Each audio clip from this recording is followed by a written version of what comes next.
गाड़ियों की आवाज के बीच रात का घना अंधेरा और क्लब की चमकती हुई लाइट्स एक शानदार नजारा दिखा रही थी। टीना अपनी ही बैचलर पार्टी से निकल रही थी। ये बैचलर पार्टी उसने अपनी दोस्तों को अचानक से इसीलिए दी थी क्योंकि ये उसकी बैचलर जिंदगी की आखिरी रात थी, क्योंकि कल वो शादी करने जा रही थी।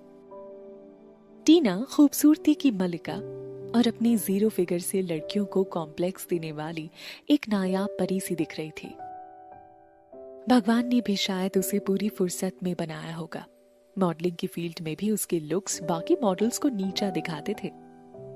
शादी की खुशी और दोस्तों की संगति में आज टीना ने कुछ ज्यादा ही ड्रिंक कर ली थी और वो नशे के कारण लड़खड़ा रही थी।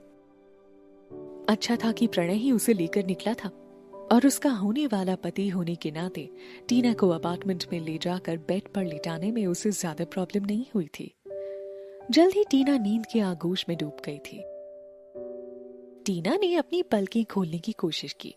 उसकी भारी हो रही पलकों को खोलने की कोशिश करते हुए उसने आसपास के माहौल को समझने की कोशिश की।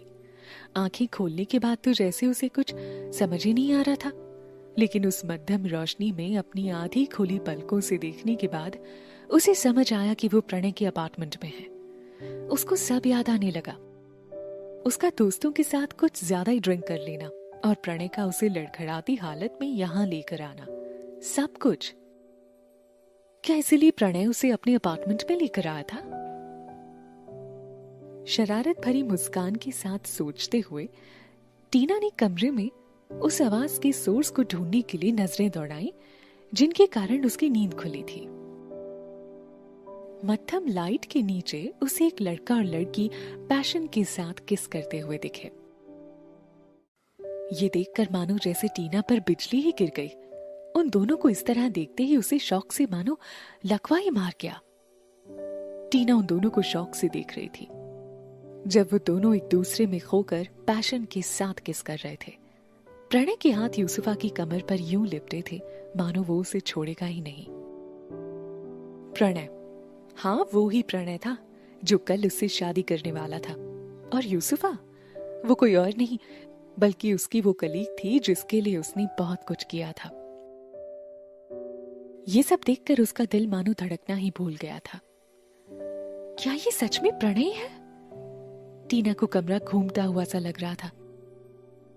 बस भी करो, टीना जाग जाएगी, प्रणय यूसुफा से बोला। यूसुफा ने उसे और टाइट हग करते हुए कहा, वो कल से तुम्हारी वाइफ बनेगी और आज से ही तुम उससे डर रहे हो? प्रणय उसको रेसिस्ट नहीं कर पा रहा था। वो उसके करीब आता हुआ बोला, डार्लिंग हम दूसरे कमरे में चलते हैं, टीना जाग गई तो इशू हो जाएगा। उसकी मधोशी बढ़ती ही जा रही थी। वो दोनों एक दूसरे में खोते हुए वहां से चले गए और बेड पर लेटी टीना उन दोनों को एक दूसरे में खोया हुआ देख नहीं पाई और उसने अपनी आंखें बंद कर ली। भले ही टीना की आंखें बंद थी लेकिन उसके कान खुले हुए थे और उन दोनों की तेज सांसों से लेकर वो उनकी हर बात सुन पा रही थी। जब यूसुफा की आवाज उसके कानों से टकराई, नहीं प्रणय, मैं ये नहीं करना चाहती हूं उसके सामने। उन दोनों के होठों के मिलने से आ रही आवाज वो सहन नहीं कर पाई और उसने आंखें खोलकर देखने का साहस किया तो पाया यूसुफा प्रणय के कपड़ों को उसके शरीर से दूर कर रही थी। ये उसकी सहन शक्ति के बाहर था। ये सब देखकर उसको पता ही नहीं चला कि कब उसकी आंखें झलक पड़ी। प्रणय जो कि कल सुबह उससे शादी करने वाला था, वो